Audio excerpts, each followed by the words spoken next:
Di sini Ibu cuma punya dua, jadi dibagi dua kelompok saja ya materinya.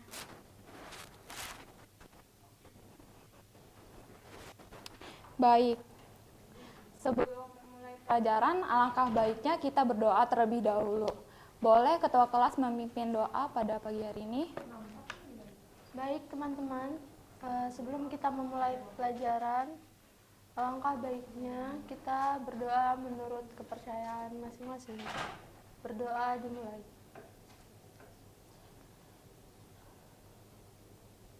Berdoa dicukupkan.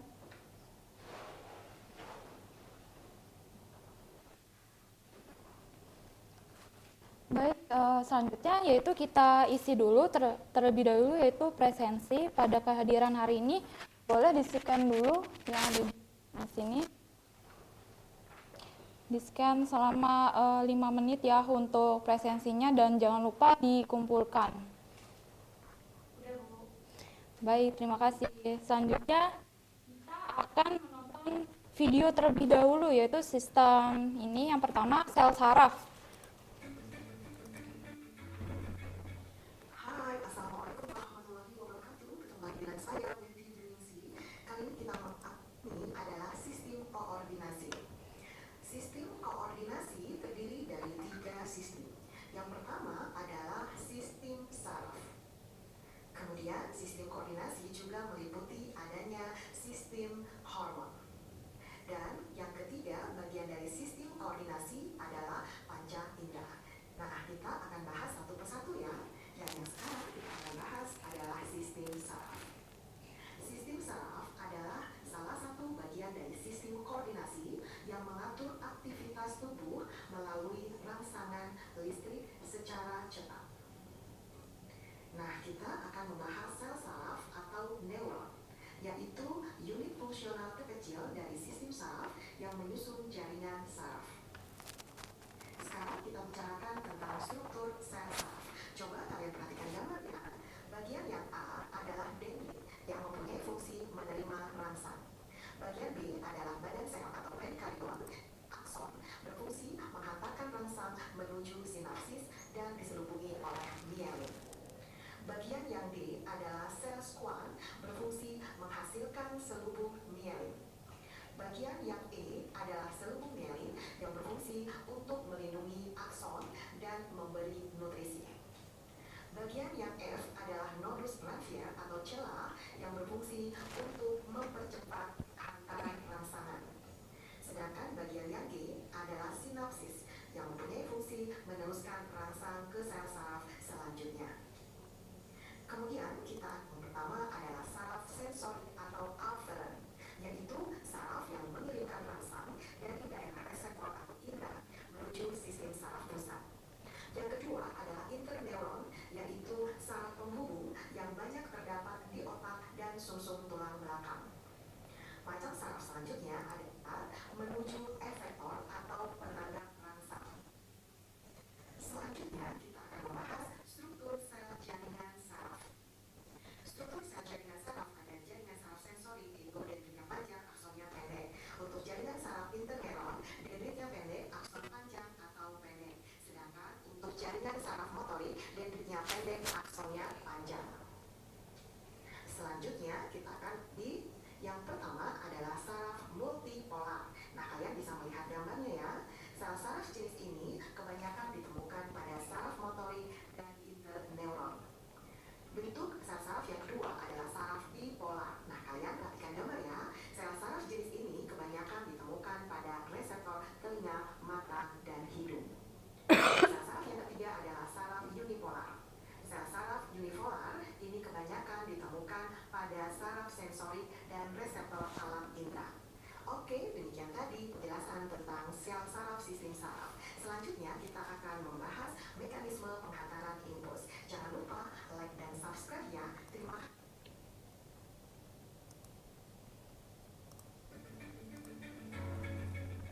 Penghantaran impuls. Rangsangan atau impuls adalah suatu perubahan yang diterima tubuh baik dari luar ataupun dalam. Sel saraf atau neuron menghantarkan impuls dalam bentuk listrik.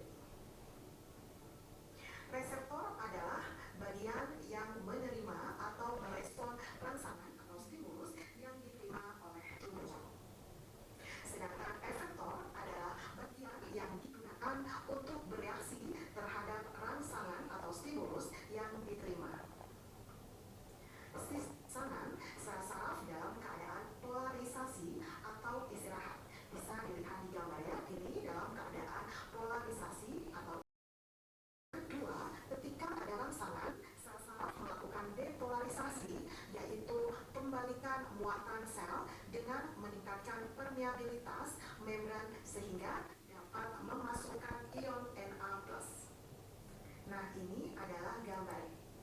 Selanjutnya, yang keempat, seiring perpindahan daerah polarisasi, daerah yang telah dilewati impuls memulihkan muatannya dengan melepas ion K+. Nah, ini adalah gambar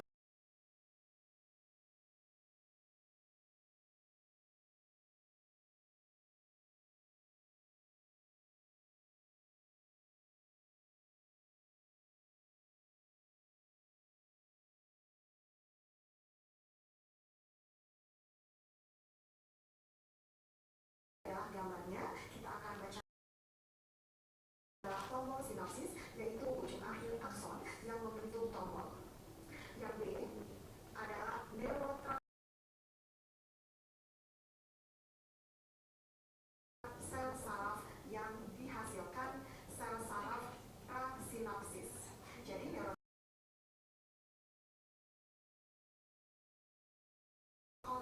atau seluruh tubuh dihasilkan oleh seluruh tubuh, maksud saya. Kemudian yang kedua adalah noradrenalin pada saat sistem yang berfungsi menyimpan cairan neurotransmitter sebelum digunakan. Yang D merupakan yang gerak yang sadar adalah gerak yang rangsangannya disadari kemudian diteruskan oleh saraf pusat yaitu otak, kemudian kembali ke saraf motorik dan akhirnya menghasilkan efektor atau gerak atau reaksi atau gerak sadar. Nah, ini adalah mekanisme gerak sadar. Gerak refleks adalah gerak cepat atau tiba-tiba yang terjadi karena adanya rangsangan mengejutkan sehingga rangsangan tidak diolah terlebih jadi gerak spontanitas. Mekanismenya adalah rangsangan diterima oleh reseptor, kemudian diteruskan oleh saraf sensorik menuju ke susun tulang belakang dan akhirnya menuju ke saraf motorik dan akhirnya terjadi efektor atau reaksi atau gerak refleks yang terjadi. Itu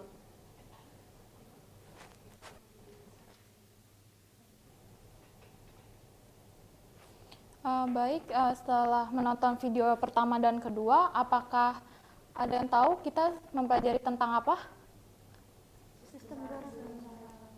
Betul, tentang sistem saraf. Apa ada yang sudah tahu tentang sistem saraf itu?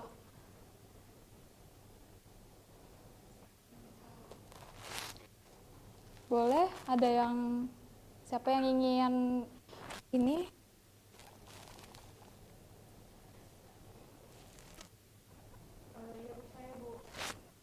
Boleh, silakan jika.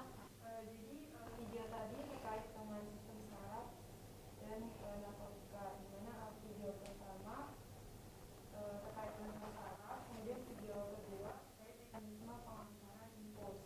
Nah, untuk video ketiga itu terkait sistem saraf pusat. Sementara untuk video keempat terkait sistem saraf. Kalau video pertama tadi pada sel saraf ada bagian dendrit berfungsi Iya. menerima rangsang, badan sel berfungsi memproses rangsang, akson berfungsi mengantarkan rangsang menuju sinapsis, dan di selubung mialin sel swan berfungsi menghasilkan selubung mialin berfungsi untuk melindungi akson dan memberi nutrisi, dan nodus Rendther berfungsi untuk mempercepat hantaran rangsangan. Baik, terima kasih Zika, sangat bagus sekali untuk jawabannya. Apakah ada yang tahu lagi tentang sistem saraf kita? Pada video kedua, apakah ada yang tahu? Silakan. Video pertama juga menjelaskan tentang sel saraf itu. Kemudian bagian sel saraf itu dari saraf sensorik di mana mengirimkan rangsangan reseptor menuju sistem saraf pusat. Selanjutnya, apakah ada yang tahu ini tentang video yang kedua? Boleh, silakan. Jadi di video itu menjelaskan mekanisme pengantaran impuls, ada polarisasi, depolarisasi, kemudian juga ada seiring perpindahan polarisasi, maka daerah impuls akan memiliki muatan dengan melepas ion K+. Terima kasih atas jawaban dari Zika, Hafizah, dan juga Linda. Sangat bagus untuk jawabannya. Mari kita simak lagi video yang ketiga dan keempat ini. primarily type medula, yaitu substansi putih. Betul. Nah, ini adalah gambar serep, papak dan labu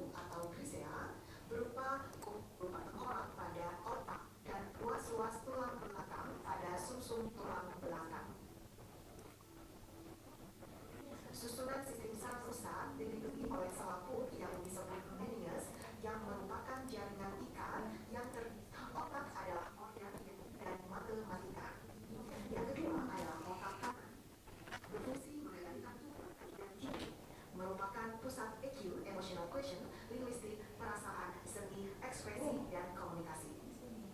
Selanjutnya kita akan membahas berdasarkan perkembangan sewaktu embrio, otak kecil. Yang kedua, mielencephalon, yaitu medula oblongata atau sumsum lanjutan. Gabungan mesencephalon, pons faroi, dan medula oblongata disebut sebagai batang otak. Selanjutnya lapisan medula yaitu substansi putih. Nah, ini adalah gambar cerebrum atau otak besar yang mempunyai beberapa bagian. Otak besar terdiri menjadi 4 lobus atau bagian. Yang pertama adalah lobus frontalis yang disebut sebagai otak depan atau dahi. Fungsinya sebagai pusat berpikir, berencana, berbicara, dan kontrol motorik. Yang kedua, lobus parietalis yaitu dan lobus yang keempat adalah lobus occipitalis yaitu pada bagian belakang, berfungsi sebagai pusat indera penglihatan, memori, penglihatan, dan membaca. So what is ClickUp? ClickUp is an all-in-one productivity software where you can manage everything and anything. Selanjutnya kita akan membahas rasa sakit dan emosi. Hipotalamus 6 adalah medula oblongata atau sumsum lanjutan produksi ludah, gerak alat pencernaan pembahas. Saraf pusat yang kedua yaitu sumsum tulang belakang atau disebut medula spinalis. Medula spinalis adalah organ yang sumsum tulang belakang adalah menghantarkan impuls dari reseptor ke otak lalu ke efektor dan alternatif jalan terpendek gerak refleks. Selanjutnya kita akan membahas struktur Baik, yang ini adalah video terakhir dari pembelajaran kita. adalah lanjut jaringan saraf yang bertugas membawa impuls dari dan ke sistem saraf pusat. Berdasarkan arah impuls, sistem saraf tepi terbagi menjadi 1. Saraf aferen. Saraf aferen adalah saraf yang menghantarkan impuls dari reseptor ke sistem saraf pusat. Yang kedua adalah saraf eferen, yaitu saraf yang menghantarkan impuls dari sistem saraf pusat ke efektor. Berdasarkan asalnya, sistem saraf tepi terdiri dari yang pertama adalah saraf kranial. Saraf kranial berjumlah 12 pasang dan merupakan percabangan dari otak atau kepala. Nah, bisa dilihat ini adalah gambar dari saraf kranial.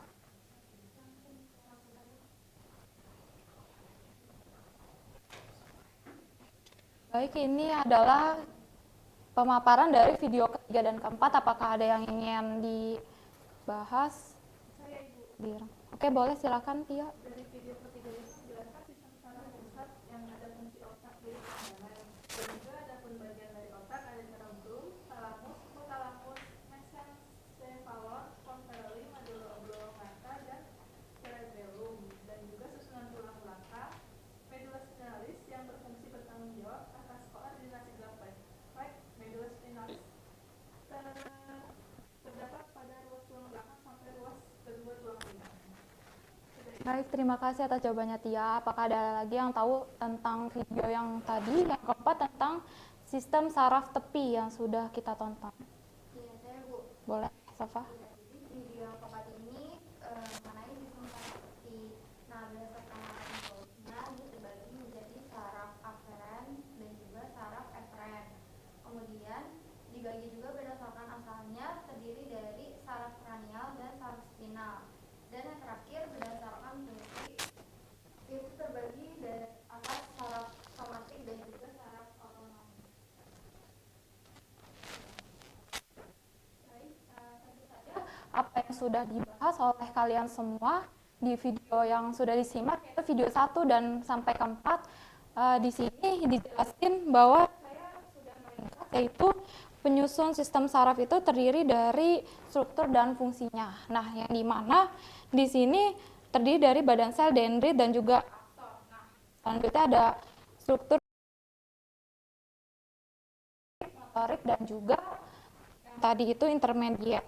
Nah, di sini ada juga dari sistem menerima dan juga mengatur dari fungsi tubuh kita. Nah, fungsi tubuh kita itu selanjutnya akan diproses dari fungsi sel-sel saraf kita tersebut Dan dari rasa tersebut itu bisa merasakan, memikirkan, dan juga bisa selanjutnya menyimpan memori dan mengekspresikan emosi dan mengirimkan pesan ke sistem saraf lain. Selanjutnya yang sudah disimak ada sistem saraf tepi dan juga sistem saraf pusat. Nah, kalau pusat itu kan yang tadi sudah dibahas itu terdiri dari otak dan juga sumsum tulang belakang. Kalau yang tepi itu ada sistem saraf somatif dan juga otonom. Ada dua mekanisme yang sudah dipaparkan di sini dari mekanisme yang tadi. Yang impuls itu di sini ada sel saraf, bekerjanya sel saraf dan juga ada yang melalui impuls dihantarkan oleh sinaps gitu.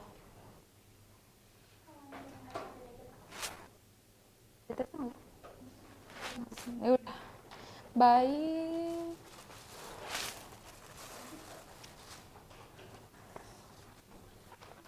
Ini ada yang dirapa belum? Baik, selanjutnya Ibu akan membagikan dua kelompok untuk mengerjakan sistem saraf. Nah, kelompok yang pertama akan membahas sistem saraf yang ke-1, yang kedua adalah sistem saraf yang kedua. Nih, 5 orang. Kelompok 2. Oke.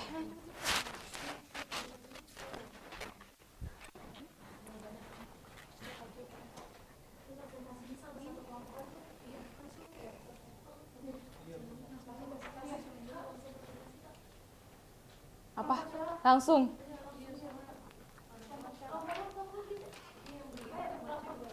Ayo. Langsung dipresentasikan kelompok 1. Ya, boleh. Tapi ada yang kelongkap. Untuk nomor 1 itu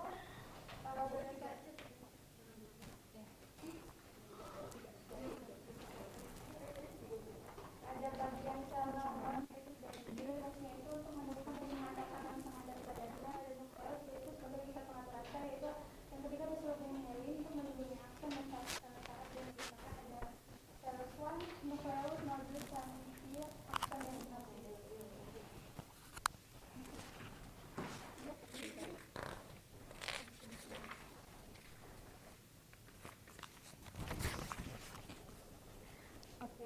Untuk nomor 2, ini gambar pertama dalam keadaan istirahat, di mana potensial membran istirahat polarisasi di dalam sel kondisi elektronegatif, di luar sel kondisinya elektropositif. Sedangkan gambar kedua ini sampai keempat dalam keadaan bila ada rangsangan, di mana potensial aksi depolarisasi gerbang ion Na akan terbuka atau aktivasi sehingga ion Na+ bergerak masuk ke dalam sel dan K+ keluar sel. Sekian presentasi dari kami. Assalamualaikum warahmatullahi wabarakatuh. Waalaikumsalam warahmatullahi wabarakatuh. Terima kasih atas kelompok pertama sudah dipaparkan. Baik, selanjutnya kita akan melaksanakan post test. Untuk linknya ada di untuk barcode-nya silakan diisikan. Oke. Baik, silakan dikerjakan selama 5 menit. Sudah. Bagus. Cepat sekali.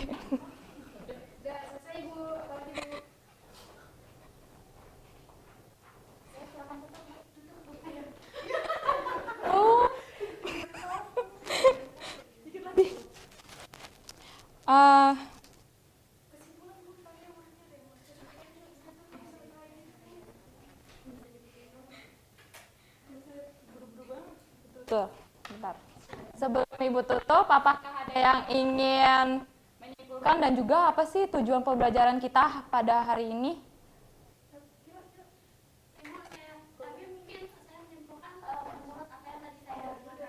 Baik, silakan. Jadi kita belajar mengenai saraf, di mana saraf itu ada saraf sensorik, saraf interlingua, ada saraf motorik, dan ada pun bentuk dari saraf itu ada 3, yaitu saraf multipolar, unipolar, dan bipolar. Kemudian ada jalannya di situ. Silakan selanjutnya ada yang Ingin tujuan pembelajaran? Udah.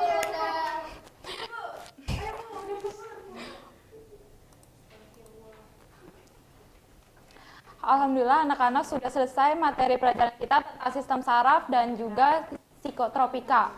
Nah, Ibu akan menutup pelajaran pada pagi hari ini.